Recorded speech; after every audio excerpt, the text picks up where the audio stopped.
It's Way Up with Angela Yee. I'm Angela Yee, and Jasmine from thejasminebrand.com is here with me. Yes. And it's a Wealth Wednesday, and we're honored to have Pastor A.R. Bernard here with us. It is good to be with you. Amazing. Now, I've seen you a couple of times recently.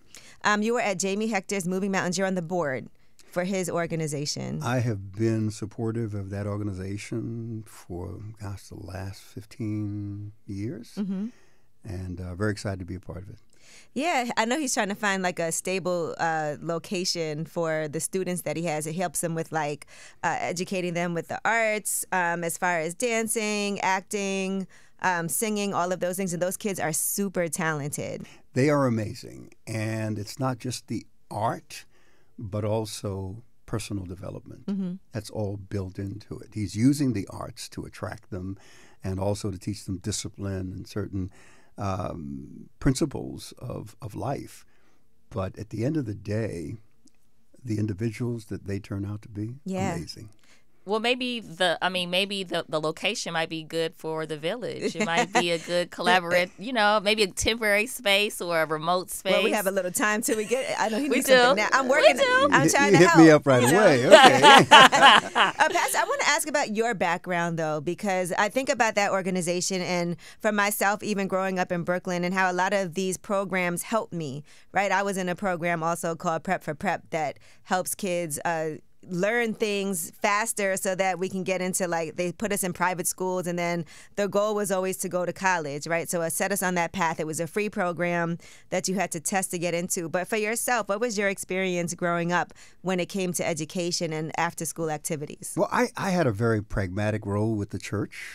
I was raised Catholic, but I went to the Baptist church to be part of their Sunday school program because that's where I met other young people.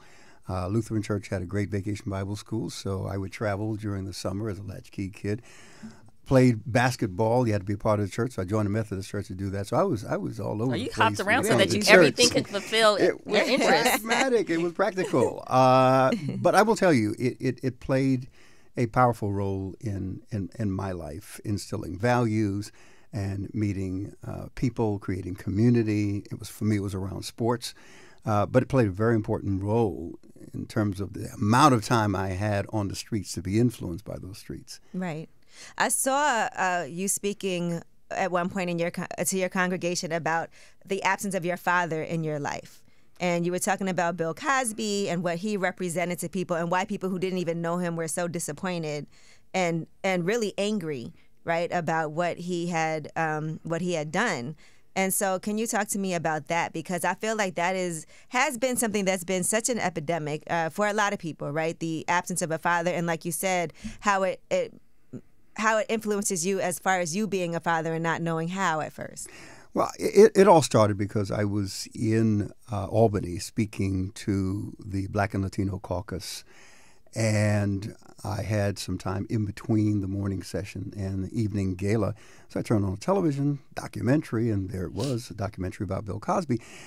And about 20 minutes in, by the time I got to the end of those 20 minutes, there were several faces, some who were victims, some who were indirectly impacted, some who had nothing to do with Cosby but were in the business. And they all had a consistent anger and resentment. And I'm saying, well, why is everybody angry with him, even those who had nothing to do with him or were indirectly impacted, if at all, but were just there for the commentary? And I realized that it wasn't him personally. It was what he symbolized. Right. He was America's dad. Yeah. And for us as people of color, he was our black dad, showing middle class, upward mobility, all of the values, The perfect things husband. that we aspire to. Yeah. Super successful. That's just it. So they were angry because he shattered that ideal that we all look forward to and want to live up to. And I also saw that it wasn't just our community, because there were whites, there were Latinos who were in the documentary, and they were angry. So it expressed a national need for a father figure in our society. And I saw it. So, of course, I'm going to reflect on the fact that I grew up without a father. When I was born, my father rejected my mom and I. And that's one of the reasons we left Panama, came to the United States to make a new start. So I grew up without a father. And that was a tough deal because the streets were shaping and informing me. And at a time that it was very tumultuous here in the United States. Every revolution possible was going on in the 60s when I was growing up. And then, of course, that led me into the Nation of Islam, which became surrogate father and strength, identification, order, all of those things that a father usually gives to a son. And of course, I ended up having my own family with sons. But I also learned in the process. Many sons. You got a lot of sons. I got 7 sons. Okay, 7 sons. That's because I wanted a daughter. That's how that happened. I was looking at the picture. I'm like, because I know I saw 7 kids, and I was like, all boys. Okay. Yeah, and it But was they up to carry my that wife. name, so, I mean. We'd keep going. She's a boy mom. Okay. But I understood that not only did I not know how to be a father, I also failed to know how to be a son. Mm-hmm. So when you grow up without a father, you don't know how to be a father, and you don't know how to be a son. Right. You don't know how to interact. But the need is there. The hunger is there. Yeah, man, that was because I just think about, like, for me growing up, and for all of us, right? Like, Jasmine, your dad was in your life. Yes. Didn't live in the house, but was like a, kind of lived out of town. But we had a relationship, and we got closer as we got older. But yeah, and you had your father. Yeah, definitely had my dad in my life. As many issues as I might have had with him, at least he was making sure he was present and making sure that, because I think it's a complicated relationship, that a lot of us have with our father. Yeah. Oh, for sure. I mean, yes. Yeah, and I was up at Greenhaven Maximum Security Prison speaking to 600 inmates, all male, and 85% of them could tie the reason that they were incarcerated back to the father wound. Wow. Some broken relationship or failed relationship or absentee relationship with their dad. It's amazing how important that is. What is that feeling like as a growing up? I mean, is there I know everyone has a different experience. Is it like I feel like I'm missing something, or I see someone with a dad that makes me jealous, or I'm lonely for that part? What is that feeling like? What was that feeling like for you growing up? Yeah, for me it was missing something. Especially I had friends who had a complete family intact, the mom and the dad. I had friends who didn't have a father. So we identified with each other, but that didn't take away from the fact that there were friends who did have a complete family unit, and you felt the absence. You thought about the fact that, who do I talk to? I compartmentalize things and deal with them as necessary, and I continue with my life. But I'll tell you an incident. I'm on my way to the office. I'm 40 years old. I'm reflecting on my life and my successes and failures. And that was the first moment in all my life that I stopped to consider that I didn't have a father to share all of this with. It was a moment. It was a deep, my eyes welled up. Yeah, I got 40. emotional. Yeah. And I quickly compartmentalized that and kept driving. It's so normalized sometimes, too. Yeah. But that was very real. And I want to get to this because this is a Wealth Wednesday. So I am so fascinated, me being from Brooklyn also, like I said, of what you are doing in Brooklyn. And this has been like 10 years in the making of you finally being able to bring to life this urban village that you've been envisioning for so long. So can you tell us what the urban village is and even how this concept came about for you? Well, when you think about real estate, and in New York, real estate is a lucrative business, but also volatile and very competitive. We had an opportunity to purchase 10.5 acres of land in 1997 into 98. At that time, we needed the space because we were having 5 services in a converted supermarket just to contain our 11,000 members. And we were looking, so we found that, and we purchased that for $6 million. Wow. And we developed one portion of it so that we could have a church building and all of the operations that we needed. But there was another 4.5 acres that was undeveloped, and we were going to expand out and add to it. But then I realized that it was a great opportunity to do something for the community. What could we build? So in the early 2000s, we started to think about a larger master plan associated with Sarah City that was close by. That fell through. 2008 came, the recession came. We said, let's step back from this because now's not the time to build. And it came back around. And 6 years ago, we started the process of looking for a development partner so that we could actually partner, because you don't want to leverage your land. Too often, especially with churches, developers come in, pastors don't have any real estate or development expertise. So they'll say, I'll give you a new church. You give me the air rights, Right. especially in New York. And the air rights is worth a few $100 million. And the Right. new church is, what, $10 million? And they don't know. In Yeah. fact, I work with the Attorney General's office to deal with some of these developers who were exploiting our people, especially black people, up in Harlem and Brooklyn. Yeah, as they well. do is they're like, give us this land and we're going to build this church for you, but then as part of the deal. But Yeah, they get more out of the yeah, deal. way And more. And if you're not, and you have a background in finance. Yeah, that's what I was gonna say. You have a background, so you can peep all this game beforehand. But also, yeah. Okay, so go ahead. Yeah, peep the game. You got that right. And it's necessary, But we decided, let's do something incredibly different. Traditionally, for the last 70, 80 years in America, the response to affordable housing, especially for people of color in underserved communities, was warehousing us, one income ban. And when you do that, and everybody is poor and struggling, and you build houses and put them in, at the inception of that housing unit, you have all the social problems that will develop and we have to deal with over time. So Jane Jacobs, a brilliant woman, when she talked about great American cities and the dynamics of the city and the power brokers and how it works, I studied that. And I wanted to come up with something new. So we created something called the Urban Village. 2,000 units of mixed income, from 30% area median income to 100% area median income, which means that you're talking about low income and middle income, and providing housing. So 2,000 units of mixed income, including senior, including 110 units of actual home ownership, Right. because we want to change the narrative in East New York that the way up is not out. It's staying there and bringing your intellectual capital, your creativity and innovation to make things happen.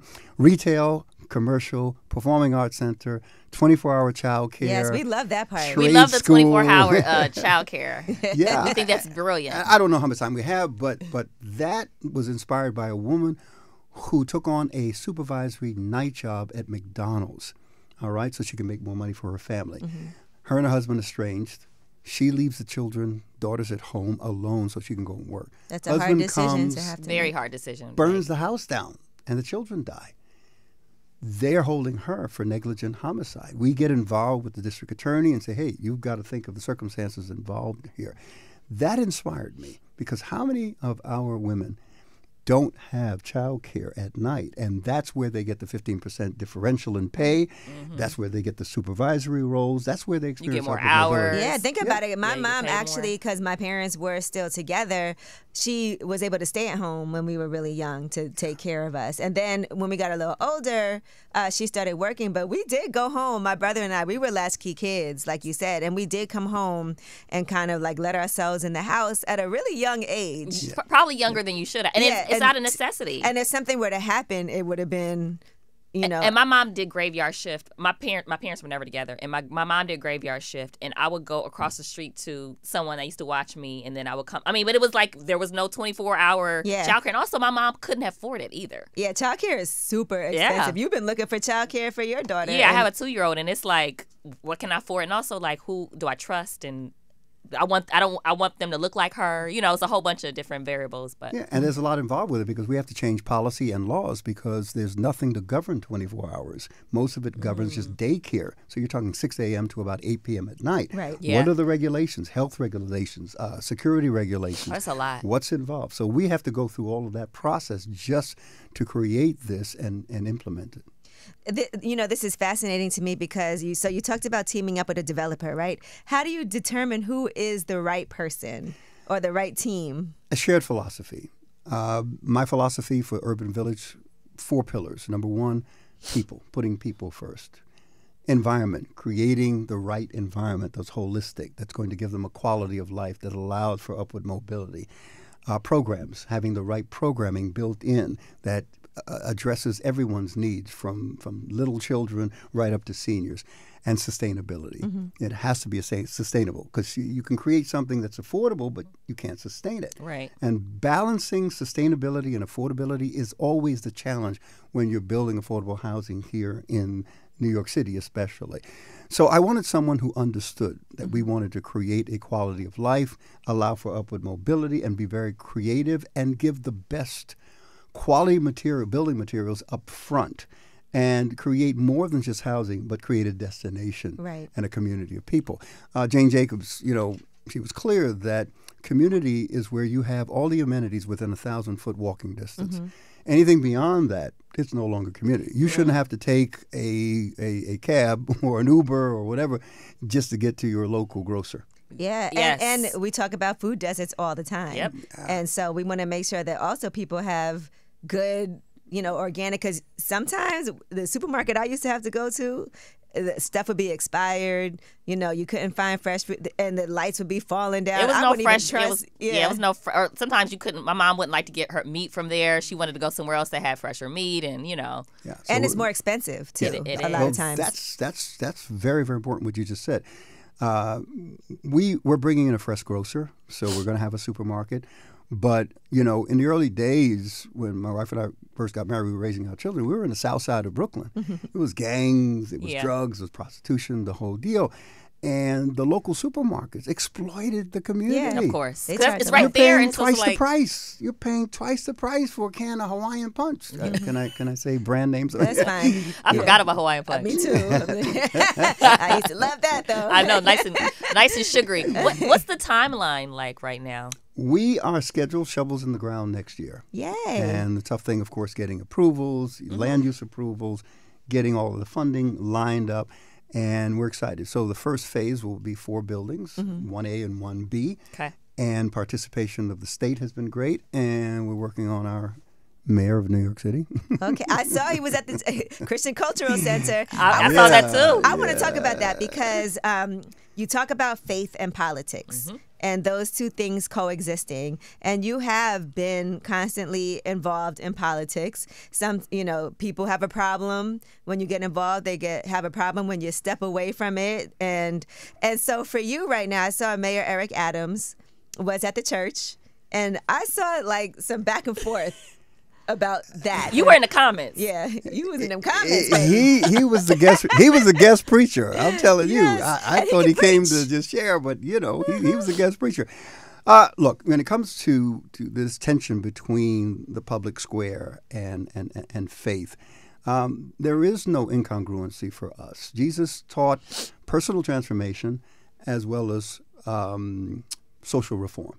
So it's not one or the other. It's the two working together and reinforcing each other within society. You change the individual, right? You then tell that individual that they have a responsibility to make a difference in the world in which they live. That's real. And whenever we gravitated to one over the other, we've suffered. How many preachers I've seen take on social reform and begin to push for social change, but neglect personal development, growth, and personal transformation. So then you have an incongruency because the preacher's living all kind of ways, Right. but he's doing a good thing or she's doing a good thing in the community. Yeah. And the people are saying, well, there's an inconsistency there. How do we reconcile that? So it takes both. Yeah. And we're all under construction. We're all imperfect beings. Same. But we Yeah. want to have a set of values and standards that we strive for, especially as we try to make a difference in society. And even with politicians, you have to hold people accountable too. We all see people running for office, and you're definitely on the list of places that a politician has to stop to get in front of your you have congregation to, get right? the votes. Okay. He like, yeah. But it's important to make sure that they are also accountable. If you come to the church and you're talking and making promises, people should be able to feel like you're accessible, be able to voice their concerns, and also make sure that if you do get elected, well, you did say X, Y, and Z, so now what's happening? And that's important to have them come to church. And we don't have all elected officials. Right. Just select Just people who want to win. individuals who come. Well, we got a great record. I'll tell you. Okay, you come to CCC, you usually win. No, that's right. But our people are an intelligent voting population. So when that elected official comes to that platform, okay, they can't play games. The people are going to read them right away. They're going to know if you're genuine or if you're fake, and they're going to make decisions on that basis. So that's why we bring them in. We give them 3 minutes. Some of them abuse that, but we give them 3 Of course minutes. they do. 3 minutes. There's no and- politician that only touches and I tell them the rules are you can't bash any other politician, anyone else running, and if you do, the music starts playing. If that doesn't work, Thank you I very come much. up on stage and Sandman. I'll sit you down. I've done it in the past. So there's strict rules, but it exposes the people to a heart-to-heart with that elected official. Let them make their case, as opposed to reading about them through commentary and opinions that are appear in media, right? Because media will spin it according to their political leanings, etc. But on that platform, that's true and pure. There's no filters. There it is. There's respect for the environment. It's a worship service on a Sunday, so there's respect. Have you ever thought about running for mayor? You know, January 6, 2013, the Daily News released an article. They leaked that I was going to run. Yeah, I saw that. We saw that. And I started getting calls from all of the individuals who were already campaigning. They're like, wait a minute. Oh, but you sitting down picking my brain. Yeah. So I was intrigued by the idea. Now, my congregation, they were very upset. 50% said, yeah, you need to go in there and make a difference. And the other 50% said, no, you're our pastor, and we don't want to give you up to politics. You don't need to be gotta involved share with you. that. You know, so it was tension in my congregation. But I said, let it play out. So I let it play out for 4 months. I was doing interviews. That's a long time to let it play out. Yeah. 4 months? Well, until you have to file, you know. So that was the deadline for me. And it wasn't something that I needed to do. In fact, it would have hindered my ability to speak truth to power. Because now I have to think about voters and a voting block that I that gets tricky. Get into. So no, I want the freedom to be able to speak the truth when I need to speak the truth to power. Yeah, and I do feel like it is important. Like back to Mayor Eric Adams, you're trying to get some things done here, so you can't not engage if you're trying to get things to happen. Yep. Do you hear that, Mr. Mayor? But you know what? I will tell you, I've known him for many, many years, and we've had private conversations. And he wants to do the right thing. Right. And he first had to understand the systems and structures and organizations and entities that are already institutionalized, entrenched in the system. And how do you work through all of that to effect new change? And that's a learning curve for him. Yeah, sometimes he just says things. And I did vote for Mayor Eric Adams. But sometimes I like it, but sometimes it'll get him in trouble because he might say something that is wild. He be saying some spicy stuff for a mayor. I'm going to tell you that. But it's also very, I think, relatable for the average person because it seems very unpolitician-like to just say whatever you want to say when you feel like saying it, but then it doesn't go over well in the New York Post sometimes. It's entertaining for sure. What news outlet is reporting on it. Exactly, it depends. He's unscripted for the most part. And he is who he is. And I'll tell you, and you keep making the same speech over and over again, and you add to it and modify it and change it, it becomes very easy for you to communicate it. Right. And adjust it to whatever audience that you're speaking to. Like when he was in church, he adjusted it to that church audience. That must have been quite a time. Based on the it was yeah, interesting. They were fired up. The chat was exploding. And as we're talking about finances and economics, with your background, right, also, I want to discuss personal wealth, too, because I do feel like some people think that when you're in public service, that you should really be not personally have wealth. And that's always been a conversation. You should be broke and struggling. Yeah. I mean, to be honest, I know a lot of people who are activists, and people get mad if you make money, if you have a nice house, if you have money in your bank account, if you have a nice car and things like that. So, You're taking the phone now. What you pulling up? Go ahead. I was in a meeting, and I was just talking about a quote from someone by the name of Bayard Rustin. I don't know if you're familiar with Bayard Rustin. He was the architect of the civil rights movement, the March on Washington, worked closely with Dr. King. What's his name? Bayard Rustin. Okay. And interesting story, because he was gay, and that was a big problem at that particular time. Yeah. Well, that's just it. It was illegal. So he had to really work behind the scenes. But he was brilliant in terms of crafting systems and processes in order to make social reform work. But he said something very powerfully. He said, "Let us be enraged about injustice, but let us not be destroyed by it."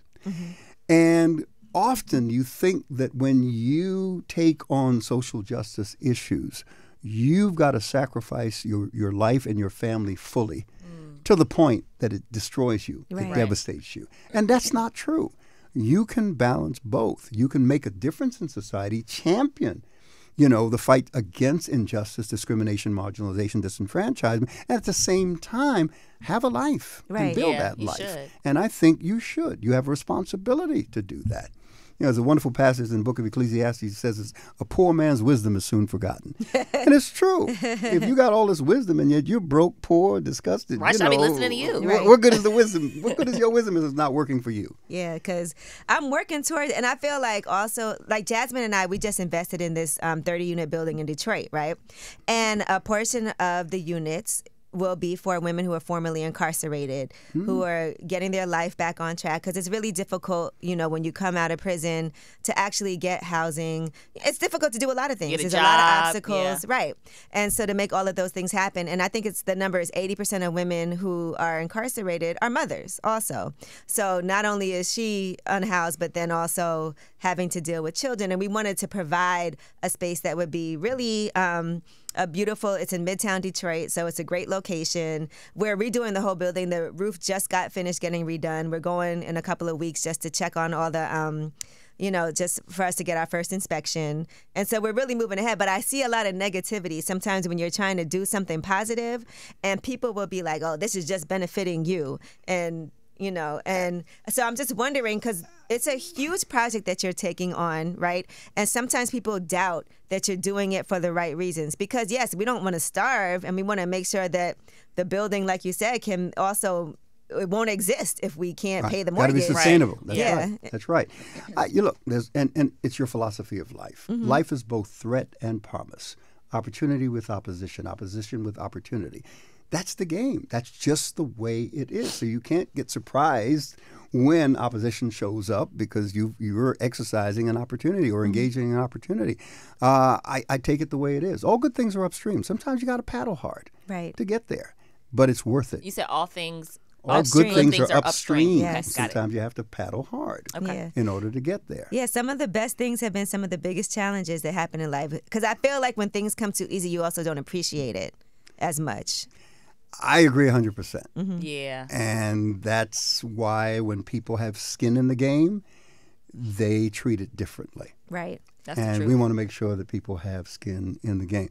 But look, it's about doing impossible things, Yeah. making them possible. And setting a precedent. Because this is not something, on a smaller scale, things like this have existed, right? On a smaller scale. This is a huge undertaking. Very. And it's how do you keep the momentum, and how do you keep yourself still focused? And, because it's been years, and now you're coming up on a year where you're going to break ground. Like, how do you keep yourself I will tell you, the motivated? process keeps you motivated or Okay. discouraged. Right. And you've got to keep yourself motivated because you got to go through so many hoops that you have to jump through. And you have to build relationships, and you have to reaffirm those relationships. And then there is negotiations, because we started out with the buildings at a certain height. And that was a problem for the local elected official because they were concerned about density, Okay. having too many Many people people, in yeah. a small space. Right. But our project considered density. We considered porosity of air and light, what you experience, the distance between buildings. We considered all of that because we wanted to make a great living experience for Yeah. the people who were there. But we had to negotiate the heights of the buildings. We had to negotiate some a of the lot of things that we work. want to bring. Yeah, and you're going back and forth, and you're going back to the architects. They're redrawing, refitting things, and It all then costs money. calculating to make sure that it's going to work financially. It is a process. Yeah. On a much smaller scale, Angela's working on a house, and she's from, and it's always something. It's the windows. I need to look. I'm like, oh my gosh, this is making my head hurt even listening to you. It makes so, my head So hurt. now listen to him talking about something No, but so this is massive. Listen, I have one house I'm working on. Yeah, It's he's been working taking on 3 a years. a And village. so imagine what this is like. That's why I'm like, oh my gosh. It's about 9 buildings, Oh my goodness. and it's going to take about 7 to 9 years. But it's all in phases. So I Yeah. think that's Yeah. important for people to understand. Yeah. So in the next probably you said by 2026 you'll have. Well, next year we're looking at shovels in the ground. Okay. So Okay. the first phase should take about first 2 to 3 years. In fact, it That's was not near doing bad. sooner. That's not bad. Yeah, that's And not and and the success of the first phase or first phases creates momentum for the rest of the project. Right. Going back to something that you mentioned early on, my background. Yeah, I was in banking for 10 years. I had no idea that I was called into ministry, but I will tell you that banking background has become very, very instrumental in terms of being part of our success. You know, understanding numbers, organization, all of Yeah. that. I was an operations specialist. See, I so- think that's essential for pastors or people, especially like pastors with That's essential big for everybody It too. is, By the yeah. way, just even being able to have some type of financial education should be part of. And you know, maybe we won't be as as well versed in it as you are, but I do think that things like that are essential. Even real estate and understanding air rights and you know all of That's those right, things yeah. are important for people because you never know where you'll end up later. And That's you know, true. look, they don't give you financial courses in school Right. the way they should. If Right. you don't take it upon yourself to develop your knowledge and understanding in these things, all right, you're not going to know what's going on. Right. And people can take advantage of you. Yep. We should be financially smart, financially aware, at least to know the fundamentals. Right. Yeah. And look, now let's switch gears a second, because years ago when we first met, we talked about your book, 4 Things Women Want from a Man. I saw that title. I was like, I want to oh. know if those 4 things have goodness. changed now, because, you know, it's 2023 now. Back then it was maturity, decisiveness, consistency, and strength, right? Now, do you feel like there are any amendments that you want to make? No, not at all. Not at all. And You want to here's add why. you want to add a fifth to it? We went through a process of 150 values and interviewed women from all walks of life, backgrounds, economic status, all of that. And when we presented these 4 things, right, they said, well, you know, yeah, well, that fits under there, that fits under there. So we're able to whittle it down to those 4 elements. Okay. And they still stand true. And the book is evergreen. It's one of Right. those books that you can read again and again and get something out of it, because every time you read something, you're maturing, you're moving from level to level, stage to stage, season to season. So when you come back with fresh eyes, and you see the same thing, but you see it from a totally different perspective. And that's the way I intended to write the book. Right. So the book is evergreen. It just comes up again and again, and a new generation embraces it.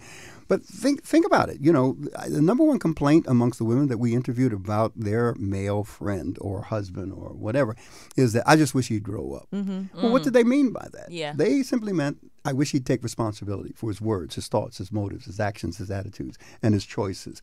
Number 1. Number 2, I wish he'd have some decorum. I wish he knew how to. Preach. There you go. You see? There's the reaction. There's the reaction, right?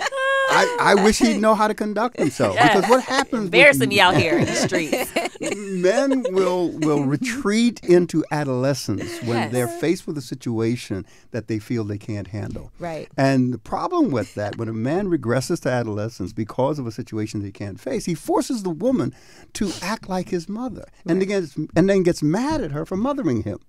That is Do true. I need to keep preaching on Because that's this? what we end up doing. That's how I am. That is exactly how she is. What is your wife's biggest complaint, or was her biggest complaint about you?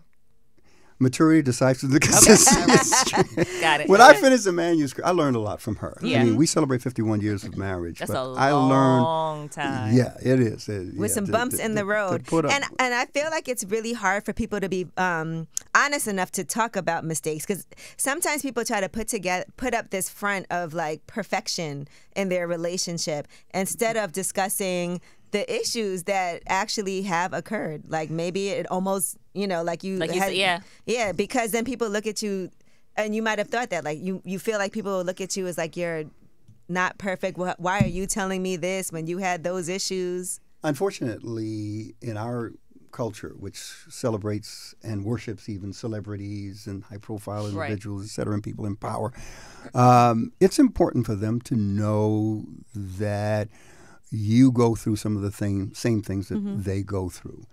And I will tell you, being a high-profile pastor in a high-profile church with a high-profile family and marriage, we want to get out in front of anything that may come up. Right. So we don't want it to leak that, oh, they're having trouble in their marriage. No, Right. we put it out there. Hey, Yeah. by the way, she got mad at me, and this was the problem, and this is how we worked through it. The biggest thing was in 1984 when I committed what is called a sin of transposition. I put ministry and everything else before my wife and my family. So I took responsibility for that, and I had to make adjustments. But what led up to it was the tension in the relationship that was based on bitterness. Bitterness is an anger and resentment that builds up over time. It's dangerous, too. It is, because it's the frustration that's based upon unfulfilled needs and unresolved problems. And you begin to see everything through the lens of that bitterness, that hurt, and resentment. And you actually poison the people around you. Bitterness is to the soul what acid is to the body. Ooh. It will disintegrate. You always got a good internally. quote for everything. I'm going to start using these. People remember that stuff. Yeah. It'd be a lot You hear me easier. making That's a right. speech, you'd be like, that sounds so familiar. And and you have a son who's a pastor also. Yeah, and not because he's my son, but because we observed that he had a calling on his life. We never placed that on him. He ended up coming to me and say, Dad, I think this is my life calling. And he said, what do I do next? This was in 2000. I said, okay, I'm going to take you through a process. So I had him start working. I said, you're going to have to work in every department of the ministry, because good. if you don't know how to run the business, you could be the greatest preacher in the world. The business will collapse. 85%, talk about business, 85% of small businesses in America fail within the first 5 years. Not because they didn't have a great product or skill, but because of poor management. So you've got to know how to run the business operation. So I said, okay. And so, he said, okay, where do I start? I said, well, you're going to start in the janitorial division. You'll clean the sanctuary up. Clean the toilets. Clean the toilets. Ooh. And he Sanitize was... the sanctuary. I baby. found out 7 years later how upset he was with me, but he didn't say anything. Oh, He nice. went to work, Okay. did what he had to do, and what happened in the process, he built a great relationship with the staff and the volunteers. That's great. And became their advocate. Now, that was preparation for when he would step into a position of leadership, because now they know him and they don't feel like, oh, he's too just good being to do handled, this. Yeah. handed a silver Right, platter, yeah.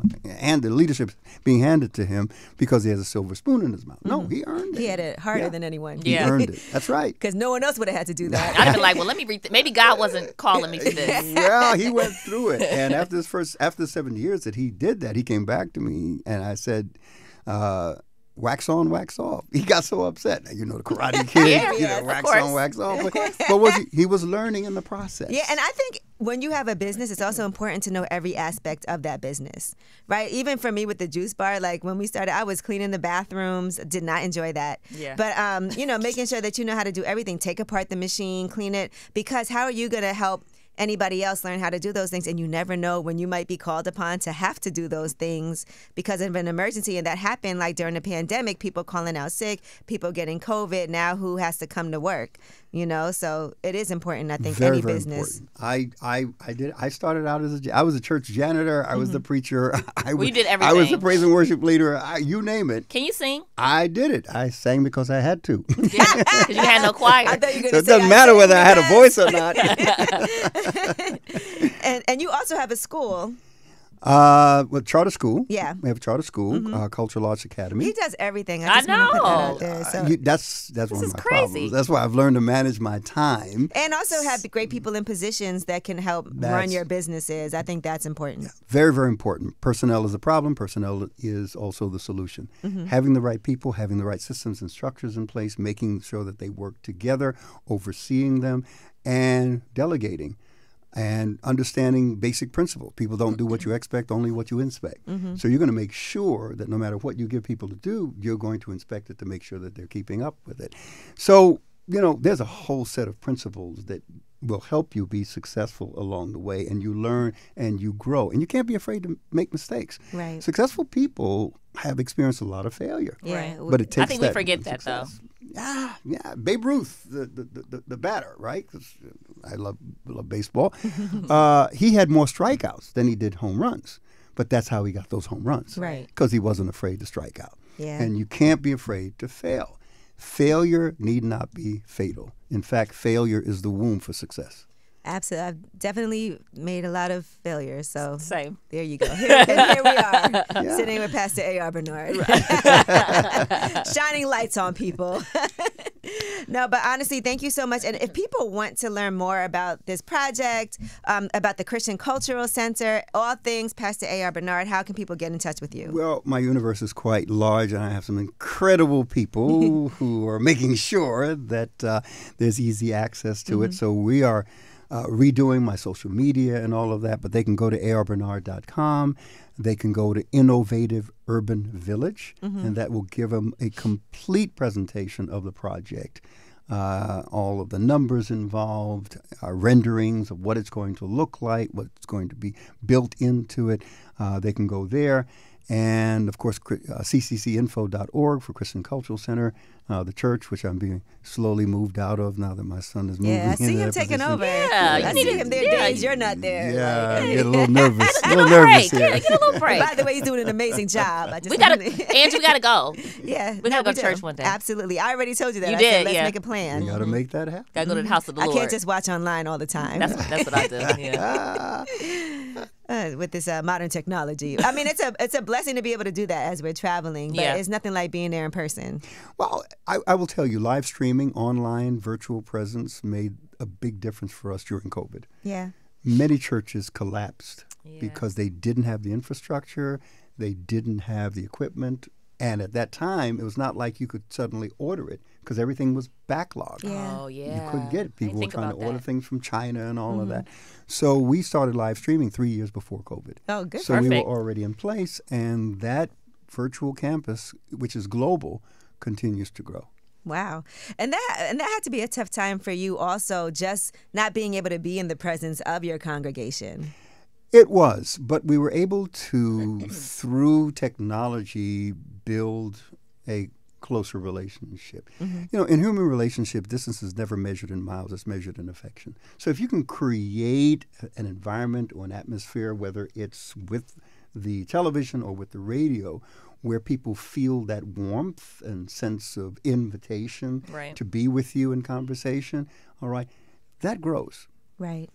Well, we appreciate you so much for coming through. I know you're going to be stopping by more often, and we're going to be checking in with you also. I look forward to this relationship and what we can do to help people think better of themselves and have a better life. Yeah. And me being from Brooklyn, like, I want to make sure that whatever I can do to be supportive, you know, even when it comes to, like, I have a coffee company, a juice bar, all of those things, figure out some ways that we can be as involved as we can, because I love this whole idea. And I understand the importance and weight of it. Yeah. Partnership, collaboration, that's what's going to make a difference out into the future. And thank you for what you're doing. Congratulations again and again and again for your new show and all of these different elements that you're putting together to reach people and their different appetites. So God bless. Well, thank you. This is truly a blessing. I just want to say that. It's Way Up with Angela Yee, Pastor A.R. Bernard.